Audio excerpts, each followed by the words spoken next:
Hello everyone, hi guys, thank you for joining me. We're doing blondies today. Okay, so let's get started then guys. We're ready to bake. We are starting off by lining our tins today. So I'm using an 8-inch square tin. It works well in a 9-inch square tin as well. Actually, it probably works better in a 9-inch square tin because Jammie dodges. So if you have a 9-inch tin, they kind of fit like 4 in a row. In an 8-inch tin, we have to cut one of them in half. I'm using an 8-inch square tin because I don't have a 9-inch square tin, so this works in an 8-inch square tin or a 9-inch square tin. The recipe is fine for both. If you do use a bigger tin, just bake it for 5 minutes less. So we're going to start off by lining our tin. So today I'm going to show you a different method. Again, you want the paper slightly bigger than the edges because again we want it to come up the sides. Okay, so cut off enough baking paper to fit the inside of your tray, plus let it come out a little bit, so just so that it's easier to take your blondie out. Fold your paper, your baking paper, into quarters. Okay, so by quarters I mean fold it in half. So you're folding your baking paper in half. Okay, so I folded it in half and then folding it in half again. Then you turn your tin upside down and then you see where the middle of your tin is. Put your point, your folded point, in the middle of your tin. Now in this corner that you have, so you've got an edge there and you've got an edge here, okay? And this corner that is all like unfolded, what we're going to do is we're going to cut a slit all the way up to the corner of the tray, or maybe a little bit more, okay? And we're going to cut from the edge, okay, in up to the tin, and maybe a slit a little bit more further than the tin as well, okay? You see? So I've cut my paper like this. You want to unfold it, so it should look like this. It looks a bit crazy right now. So I've got a pastry brush and some butter, and I'm just going to grease all the sides of the tin, and this will help the baking paper stick down. When you place this inside your tin, the cut parts should come into the corners of your tin. Yes, so one piece goes this way, and then the other piece goes this way, and you can cut this extra flap off. This extra flap, you can cut that off just so that it doesn't get in the way, and then you've got a perfect corner there. Extra flaps, that's so that they just don't fall into my stuff that I'm cooking. So into the corner, and then that can stick right in.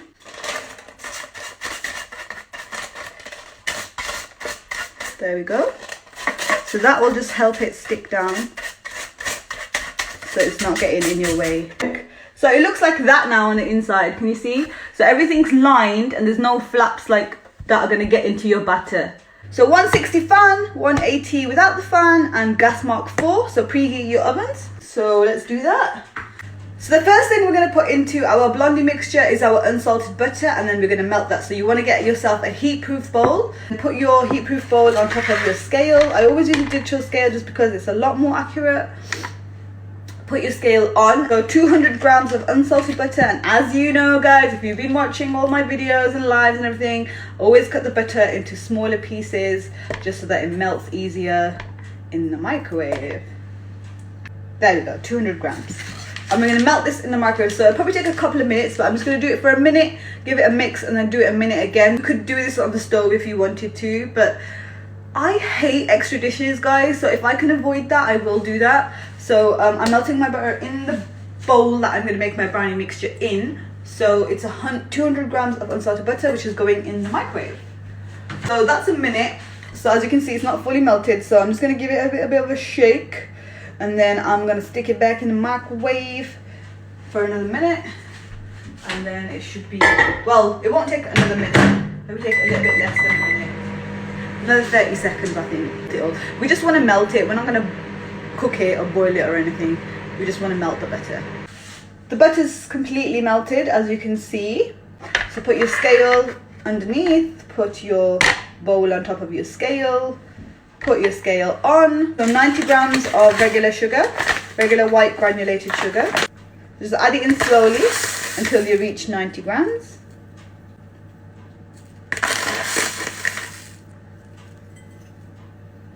So once you've got that in, put your scale back on 0 And then you want 90 grams of your brown sugar. So 90 grams of this as well. And now we're going to use our mixer. Get rid of the scale from underneath. We're going to use a mixer and we're going to mix this up. Basically, we want to dissolve sugar into the butter. You can do this by hand as well. You don't have to use an electric mixer. But, you know, it's easier with a mixer.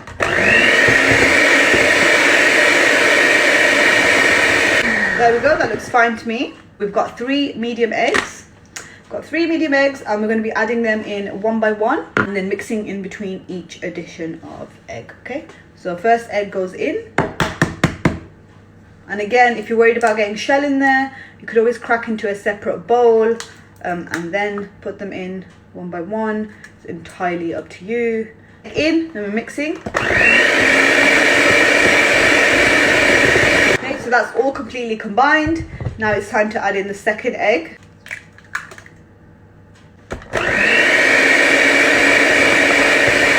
Third egg, and then mix it until it's all combined.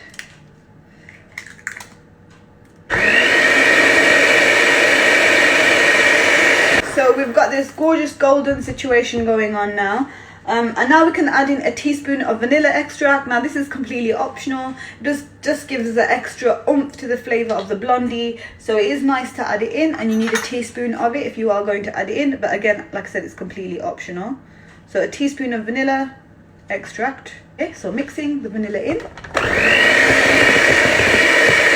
We don't need the mixer anymore, not whisking any longer. From now on, we're going to be folding our batter, okay? So I'm going to weigh my dry ingredients straight into here, but you can weigh them into a separate bowl if you like to. So my bowl is going to go directly onto the scale. Whatever bowl you're using to weigh your dry ingredients in, you can put that bowl on top of your scale. You put the sieve on first, then press 0 to make sure you're not weighing your sieve as well. So now it's on 0 with the sieve on top. So I'm not weighing the sieve, I'm just weighing the dry ingredients, okay? We're gonna first add in our plain flour. 250 grams of plain flour goes into this.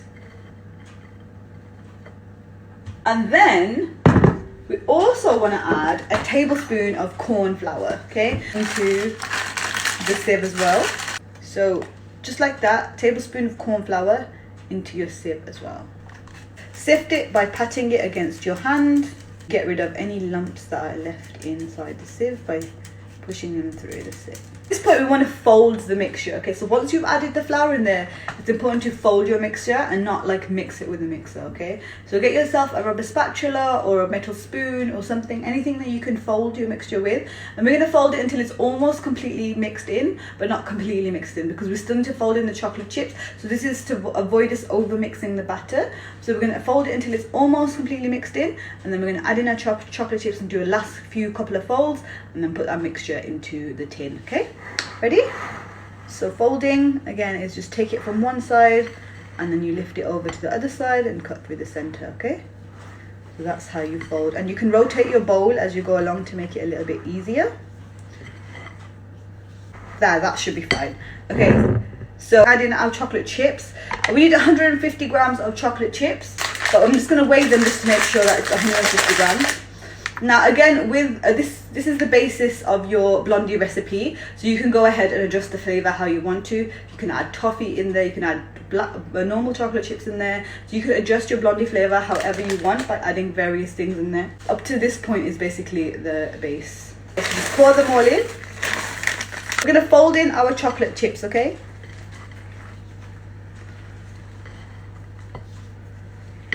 Just until they're all combined and you can see that the flour is mixed in properly.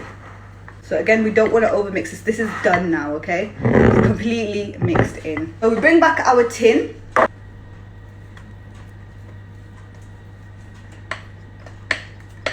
We just level it out by pushing it towards the corners as well, guys. Never forget about the corners of your square tins. The batter sometimes needs coaxing into the corners, so do that. Okay, so once you've got your blondie batter into your tin, the final thing is to add in our raspberry jam. Weigh out your jam into a separate bowl. Scale back, so put your blondie mixture to the side, and then bring your bowl, put your bowl on top of your scale, little one. and I'm using seedless raspberry jam. Okay, you can use normal raspberry jam if you like. I just prefer the seedless one because I just don't like the seeds getting stuck in my teeth. So we're going to weigh out 150 grams of raspberry jam. You can see the jam is quite set, so what we're going to do is beat it with the spoon just to make it runnier before we add it to the brownie, because you want to be able to swirl it in. So we're going to beat the jam, beat it up. So now that's it'll be much easier to work with that now. Bring back your Blondie mixture. Get like little blobs of jam on your spoon and just plonk them randomly on top of your Blondie mixture, okay? So it should kind of look like this situation. You want to get a knife or a back of a spoon, anything like that, and then we just want to basically swirl the jam into your Blondie. So you want to go forwards and backwards and just swirl it like this, okay? So I'll try and lift it up and show you as best as possible. So you basically just want to swirl your jam, okay, into your Blondie mixture. So it should look like this. Can you see all the jam swirled in the top? Now you can leave it at this stage, and if you want to, you can add Jammie Dodgers on the top, which is what I'm going to do, just to make it Jammie Dodger flavour. So you can leave it at this point and then bake it at this point. But if you want to add Jammie Dodgers on the top like me, you can add Jammie Dodgers on top and just put them directly on top of your Blondie mixture. There you go. That's your Jammie Dodger Blondie ready to go in the oven, guys. So you want to bake that at the temperature that I said. So it was 160 fan, 180 without the fan, gas mark 4, between 25 and 30 minutes. So bake it for 25, check it. If it's still a little bit wobbly in the middle, put it in for an extra 5 minutes. And then that's it. Half an hour should be sufficient for these. So bismillah, they're going in the oven. So guys, I had a question about like cutting like your brownies or your Blondies like sharp edges, because they're quite sticky. So what you want to do is when they're cooled completely, you want to stick them in the fridge or the freezer. So depending on how quickly you want to cut them, if you want to cut them faster, then stick them in the freezer. It doesn't matter to you, then put them in the fridge until they're completely set. So in the fridge for a few hours, in the freezer for about an hour, okay? And then you want to use a warm hot knife and then cut your brownies or Blondies with a hot knife. So if they're frozen obviously from the freezer, once you've cut them, you'll get those clean cuts. Then you leave them to come to room temperature before you eat them and enjoy them. Don't eat them frozen, okay? So I hope that was helpful. That's it from me, guys. Take care of yourselves, take care of your families, look after each other, enjoy your Blondies. Bye guys. Assalamu alaikum wa rahmatullahi wa barakatuhu.